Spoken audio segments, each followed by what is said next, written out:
foi, né, tudo aí, imposto sindical, tudo, e você não há de estranhar toda a greve, todo o grande movimento grevista estatal é furado porque esse pessoal está pendurado. Da mesma forma, partidos. O financiamento de campanha era o Caixa 2. Então, como isso pode ser criminalizado, né, transformado em corrupção estricto sensu, pode, porque quem diz a lei é o comandante do Exército e o STF. Então pode, se for da conveniência, se convier, pode ser criminalizado, o pessoal também está todo pendurado. E assim sucessivamente. A burguesia brasileira, a burguesia a industrial, quase extinta, mas que vai se transformando em rentista, e a rentista de origem, a finança, está pendurada também. Sabe onde? Nos Estados Unidos. Porque todos recorreram aos serviços da Dario Messer e seus colegas, que fazia questão de fazer o dinheiro Caixa 2 e o dinheiro oriundo de atividade criminosa estrito sensu passar pela própria financeira de Nova York. Assim, todos eles cometeram crimes financeiros nos Estados Unidos, estão pendurados. Sabe quem está pendurado nos Estados Unidos também? Os generais. Aí que pega a questão. Então, os generais eles são os operadores locais desse esquema de recolonização do Brasil, expoliação da nossa riqueza, mas eles, por sua vez, estão pendurados com o chefe lá fora. Desde a coisa do Haiti, o pessoal que ia no fim de semana do Haiti pegava ali a ponte aérea para Miami, gostoso, a casa dos condomínios, né? Licitações, fraude. Você viu alguém da Marinha, da Aeronáutica e do Exército ser pego na corrupção da Odebrecht, das empreiteiras, projetos multibilionários? Você vai falar, o Almirante Othon está em casa já. Está em casa, já foi reabilitado. Nildo, o Almirante Othon já está lá no hall de Academia Brasileira de Militares e tal, cadeira Almirante Othon e tal, já foi reabilitado. E atenção, obviamente que eu sou crítico ao que foi feito com o Almirante Othon, mas eu quero dizer que neste momento não há ninguém das Forças Armadas, da ativa e da inativa, preso, perseguido, acusado de corrupção. Quem era o mais visível ali durante o lavajatismo já está em casa, já foi resolvida. A questão já foi reabilitado até simbolicamente no seio das Forças Armadas. Então, esse pessoal é de crer que o modus operandi do Odebrecht em obras civis desaparecia nas obras militares? Não. Não é verdade. Então, esse pessoal está pendurado com os gringos também. E aí, eu discuti com uma pessoa ontem que nutre assim, uma esperança irracional em alguma medida, aliás, não vou falar irracional, mas assim, que mostra defeitos de cognição, né, a racionalidade limitada, que é o seguinte, fala, não, mas fica nutrindo ainda, apesar do que a gente vê rodada após rodada. Não, mas vai chegar uma hora, não tem jeito, que os militares vai ter, a briga tem que ser por dentro ali, vai surgir um gás, o que nem foi em 64, a guinada para 68. Eu falei o seguinte, sabe por que não vai surgir?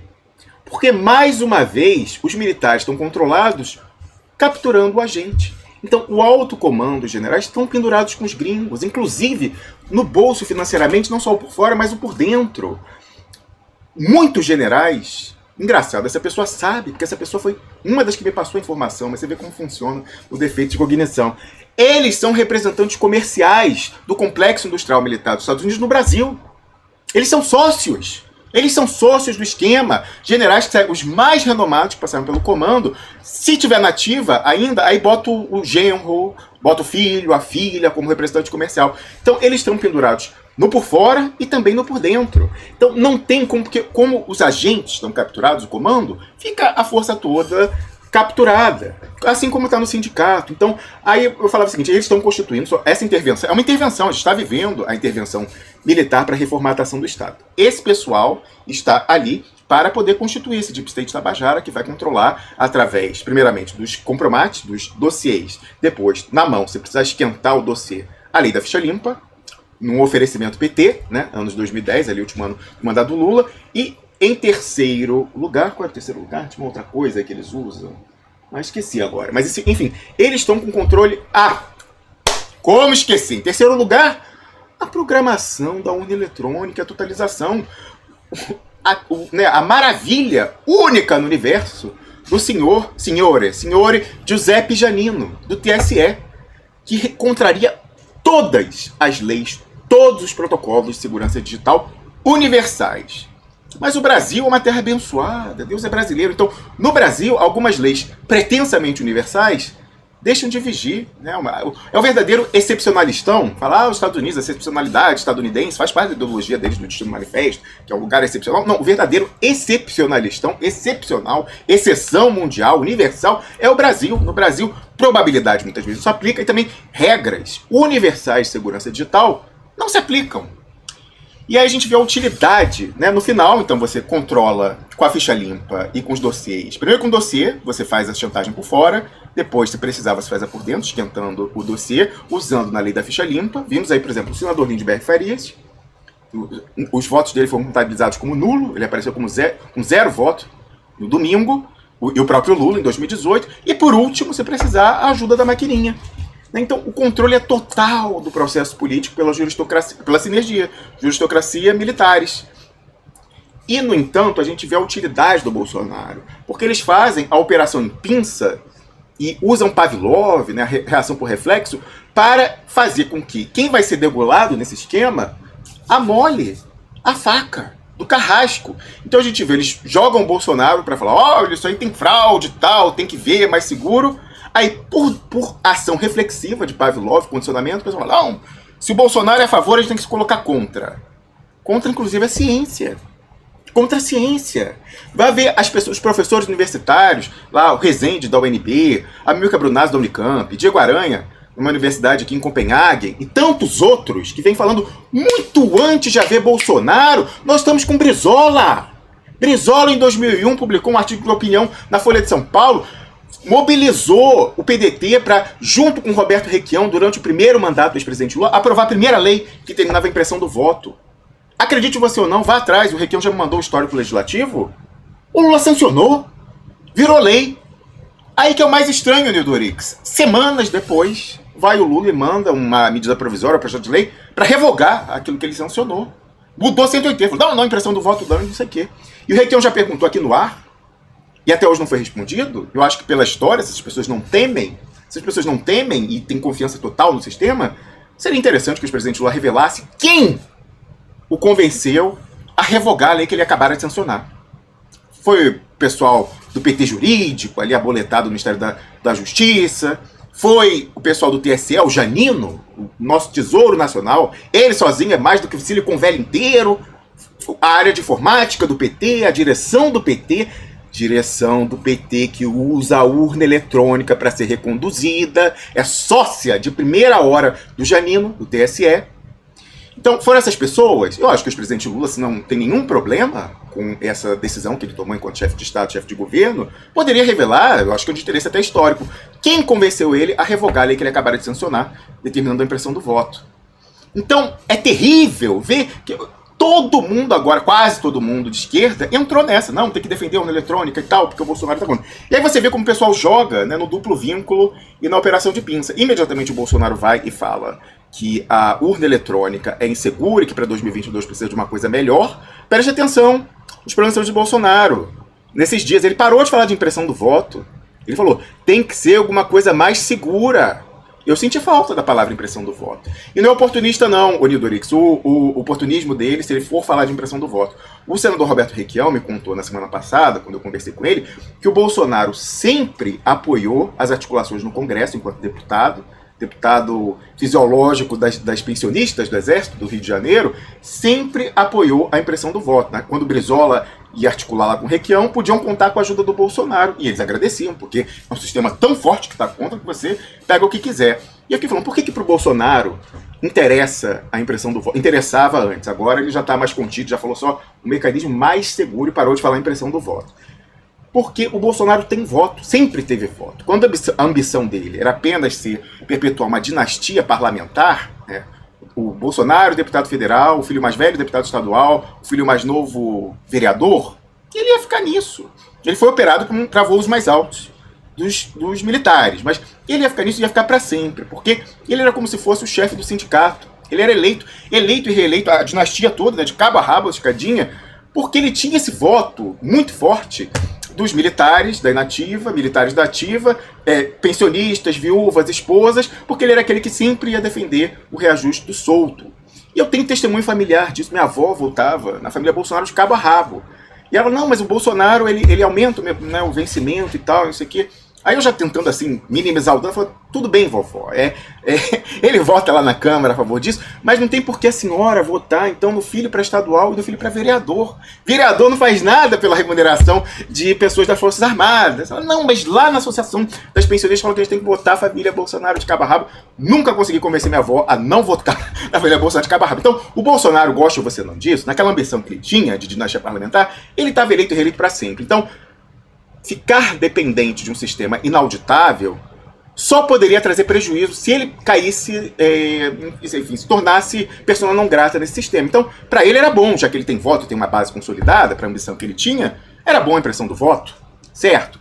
E aí você vê que, por ele pegar essa história e usar, todo mundo agora ficou contra. Mas aí você vê o duplo vínculo, a Operação Pinça. Imediatamente saiu o general Hamilton Mourão, vice-presidente da República, eleito, portanto, junto com o Bolsonaro, e fala que o sistema é robusto. O sistema eleitoral é robusto. Então, eles, né, fazem ali se você for para um lado ou para o outro, eles próprios esgotam as opções ali dentro mesmo. E é interessante que a gente mostrou aqui um vídeo do general Hamilton Mourão, na semana passada, Nildo, em que ele fala que ia estudar, estava estudando profundamente o tema das urnas eletrônicas, e uma pessoa pergunta, olha, a urna que a gente usa no Brasil é igual a da Venezuela. Olha, queria eu que fosse igual a da Venezuela. Ela falou, igual a da Venezuela, então como é que vai ficar essa questão, general Mourão? Ele falou, olha, pode ficar tranquilo, acho que foi 2019, acho que ele já estava no cargo, falou, pode ficar tranquilo, que eu estou estudando profundamente esse tema, vou colocar a área de informática do Exército para estudar, e se eles derem o ok, aí sim a gente vai, né, ficar de boa com essa e tal, o pessoal aplaude tudo. Bom, depois desse estudo profundo, de mais de ano, parece que ele já chegou à conclusão e deu declaração pública agora, contrariando o chefe nominal, de que o sistema é robusto. Eu acho interessante porque no ano passado, em Miami, ou alguma cidade que valha da Flórida, em viagem internacional, o Jair Bolsonaro deu uma declaração pública falando que houve fraude nas eleições de 2018, e que se não tivesse havido fraude, ele teria ganhado no primeiro turno em 2018. Aí veja você, o general Hamilton Mourão teria o mesmo interesse em esclarecer isso, porque ele foi eleito junto. Ele é tão interessado quanto em saber se ele foi roubado por fraude em 2018, se não tivesse havido fraude, ele entraria no primeiro turno em 2018. Então, há um registro público, um vídeo que eu republiquei esse fim de semana, ele falou, estou estudando profundamente, e depois desse estudo profundo, ele chegou à conclusão de que o sistema é robusto. E vai o Bolsonaro e fala outra coisa. E essa contradição não é resolvida, sabe por quê? Porque a contradição é o objetivo. É justamente ter o bom policial, o mau policial, o duplo vínculo, usar o Bolsonaro para sequestrar mais uma bandeira da esquerda e fazer com que ela fique refém e afie a faca que vai ter por lá nas eleições dos próximos 20, 30, 50 anos, sei lá eu. Então, Nildo, eu separei aqui colocações do ex-delegado e ex-deputado Protógenes Queiroz, asilado aqui na Suíça, como perseguido no país, em que ele fala que, na qualidade de delegado da Polícia Federal, ele investigou fraude, identificou nas eleições de 2014, no Brasil, que se dava na empresa que fabrica a urna eletrônica, a Diebold, que fabricou as desse ano. E haverá uma substituição para 2022 pela Positivo. Na sexta-feira a gente já falou aqui, é Positivo, tem parceria com o Exército desde 2017, o sujeito lá, dono da Positivo, entrou inesperadamente no Senado, no lugar do senador Roberto Requião, em 2018, várias coisas muito interessantes. Né? Então, se deu no ambiente da empresa que fazia a fabricação, a Diebold, e ele, inclusive, inquiriu um dos técnicos responsáveis pela fraude, o ex-delegado de polícia e ex-deputado, portanto conhece o sistema de mais uma perspectiva, Protógenes Queiroz. Da mesma forma, eu separei uma fala de Ronaldo Lemos, professor de Direito Digital na UERJ, comentarista da Globo News, na Globo News, falando que não há segurança no sistema de votação do Brasil enquanto o código da programação não for aberto, auditável, e segue não sendo, além de não ter impressão que permita a recontagem individual do voto. O pessoal também está vindo com essa falácia aí, Nildo, falando assim, não, mas tem impressão do voto sim, porque quando termina a votação, a urna imprime lá um papel dizendo, né, fulano teve tanto, Beltrano, tal, que até colocam lá na porta da sessão eleitoral, dão uma cópia para os partidos, se eles quiserem, eles podem somar todo o Brasil, cada urna lá, aquele boletim. Tem que permitir a recontagem voto a voto. Se o vício, a fraude se dá na programação, a partir do momento que você faz o agregado, a fraude já foi incorporada. Então, você tem que ter a impressão do voto individual para permitir nem que seja auditoria por amostragem. Não é possível no Brasil atualmente. E isso é contra. E o código não é aberto. Mais do que isso, então a gente tinha que ter o código aberto e a impressão voto a voto individual para permitir a auditoria ou até, em último caso, a recontagem. Então, quem está com esse discurso está sendo anticientífico. E a gente fala tanto do Bolsonaro, ele é contra a ciência e tal, né, na questão da pandemia, foi mesmo. Mas quem vem com essa história de querer que o Brasil é um país mágico, em que a gente tem a urna mágica, em que as leis da segurança digital não se aplicam, está sendo tão anticientífico como os bolsonaristas foram no caso da pandemia.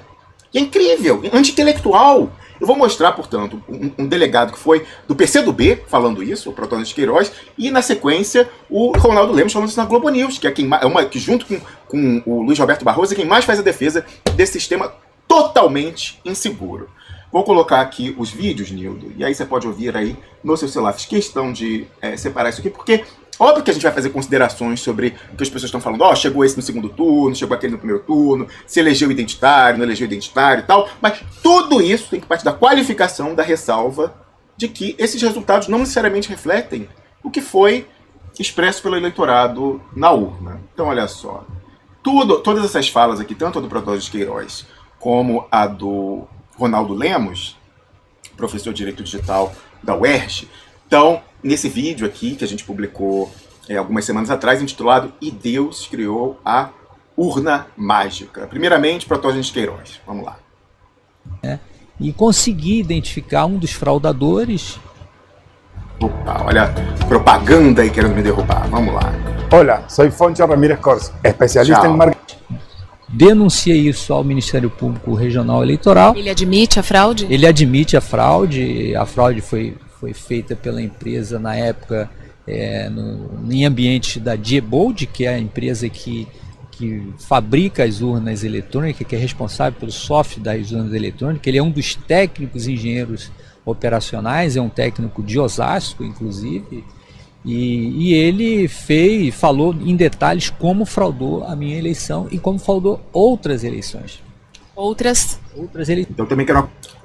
Bom, Protônio de Queiroz, ex-delegado da Polícia Federal, apenas ex, porque foi perseguido, está reconhecido na Suíça como perseguido, por isso é asilado aqui, não é a tia do WhatsApp. Não é aquele que espalha mensagens de uma madeira de piroca.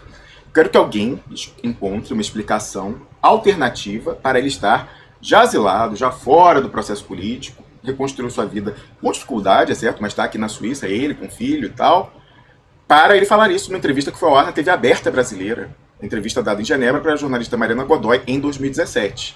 Qual a explicação para alguém que foi delegado e foi deputado federal inventar isso? Eu quero que alguém me dê a explicação alternativa, se não for verdade. Dizendo que fez a representação. Então está formalizado. Se alguém for atrás do procurador eleitoral do estado de São Paulo e tal, tudo isso deve estar formalizado. Quem que ele pegou, esse técnico e tal. Seria até interessante, não sei se está em segredo de justiça, mas alguém poderia ir atrás disso. Eu quero que alguém me dê a explicação alternativa para o que o Protônio de Queiroz, que já está fora do jogo político e está reconstruindo sua vida aqui, inventar algo assim, falando o nome da empresa, falando de onde era o técnico, falando que formalizou isso junto ao procurador eleitoral e investigou na qualidade de delegado na sequência. Agora vamos ouvir aqui, né, para ver que é mais mainstream e mais consenso científico impossível. Ronaldo Lemos, articulista semanal da Folha de São Paulo, comentarista da Globo News, professor da Universidade do Estado do Rio de Janeiro de Direito Digital.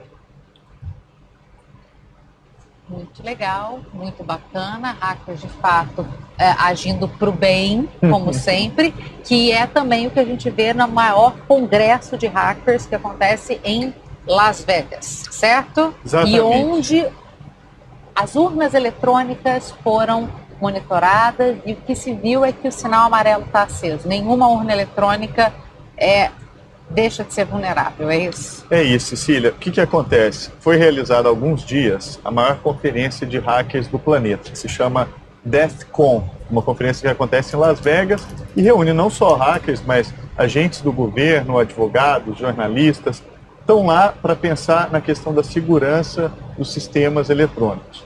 E a novidade da DEFCON desse ano, que acontece desde 1993, é que eles fizeram uma coisa que eles nunca tinham feito. Eles foram testar a segurança das urnas digitais. Pegaram lá vários modelos, os hackers ficaram testando a segurança daqueles aparelhos e todos, invariavelmente todos, foram hackeados em menos de 2 horas.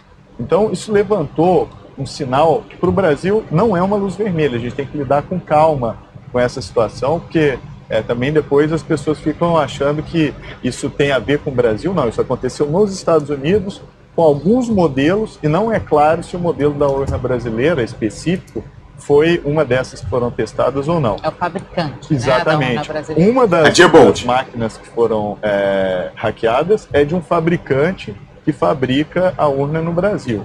Agora, o ponto principal aqui é o que pode ser feito para melhorar essas condições. Primeiro, transparência e auditabilidade. O recado que essa conferência passa para o mundo e para países que usam urna eletrônica como o Brasil é de que quanto mais uma urna puder ser testada, puder ser explorada, investigada, hackeada para fins de testes, mais segura ela vai se tornar. Então não tem essa história de que a urna brasileira é uma urna singularmente inviolável. Mágica. Toda urna digital nada mais é do que um computador. E um computador... Só uma interrupção, é a jabuticaba digital, né? Mas o Brasil é uma terra maravilhosa, tem coisas que só ocorrem no Brasil. Só no Brasil as leis da estatística não funcionam e um parlamentar ganha 12 vezes na loteria e 60 indivíduos... Não quer?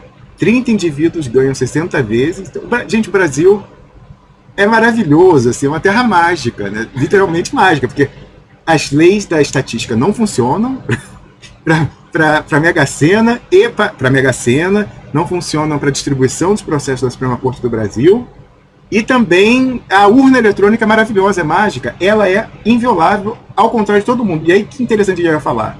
Uma das urnas violadas nesse teste dos hackers, nessa conferência em Las Vegas, era da Diebold, que é a fabricante, a programadora da urna usada no Brasil. E veja você que coisa, eu já vou até antecipar o que eu vou botar aqui embaixo. O Protógenes Queiroz, na entrevista que ele deu a Mariana Godoy, em 2017, numa localização não identificada, próxima ao cantão de Genebra, onde ele está protegido pelo Estado suíço, ele fala que ele pegou um técnico da Diebold, que passou para ele como foi os elementos de prova de como se dava a fraude no processo eleitoral brasileiro. Olha a coincidência, né? E consegui identificar um dos fraudadores, denuncia isso ao Ministério Público Regional Eleitoral. Ele admite a fraude? Ele admite a fraude foi feita pela empresa na época em ambiente da Diebold, que é a empresa que fabrica as urnas eletrônicas, que é responsável pelo software das urnas eletrônicas. Ele é um dos técnicos engenheiros operacionais, é um técnico de Osasco, inclusive, e ele falou em detalhes como fraudou a minha eleição e como fraudou outras eleições. Outras eleições. Seguindo aqui. Pois é. Deixa eu baixar aqui para o som não ficar estourado. Que dei um ganho. Pois é. Então você vai falar do Protógenes de Queiroz, a fala do Ronaldo Lemos, e aí, eu concluo colocando a fala do general Hamilton Mourão, falando que ele estudou profundamente esse tema, que só ia permitir o uso da urna eletrônica se o pessoal lá do Exército desse ok para ele de que estava tudo... Deixa eu ver aqui. Tá. Aqui, cadê? Maria, deixei aqui aberto. Cadê? Aqui, pronto. Isso aqui tem um valor histórico imenso, né? Porque ele é uma manifestação pública do general Hamilton Mourão de que ele olhou, né? Ele e a inteligência do Exército olharam profundamente. Então, você bolsonarista que está aí questionando se a urna é fraudada ou não, você está contra, ou pelo menos desconfia da palavra do general Hamilton Mourão e da área de informática do Exército. Muito bem, eu também desconfio, mas apenas perceba, né, que há uma contradição entre o que fala o Bolsonaro e o que falam os generais. Mais uma, né? Ouvindo aqui o nosso vice-presidente da República, general 4 estrelas Hamilton Mourão. Esse cara tá fora. General, essas urnas eletrônicas da Smart Party é a mesma que é usada na Venezuela. Eu sei disso. Técnicos e pessoas que estudam sistema de informação asseguram que essas urnas são fraudáveis. Como que vai acontecer essa coisa? Eu tenho estudado bastante essa questão e volto a repetir. O Departamento de Ciência e Tecnologia do Exército está envolvido com isso aí.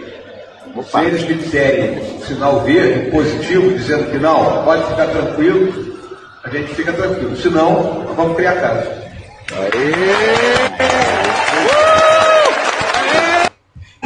Então, né, de onde se conclui que o Departamento de Informática do Exército falou que está tudo certo, e é por isso, não é por outra razão, que o general Hamilton Mourão ontem, diante dos questionamentos do Bolsonaro, falou: não, o sistema é robusto, o Exército, a garantia não é mais Barroso, a garantia é o Exército de Brasil. Né? Então, é assim. E aí, por outro lado, você vê como é que é a questão do Pavlov em Odorix. Ontem, alguém que representa...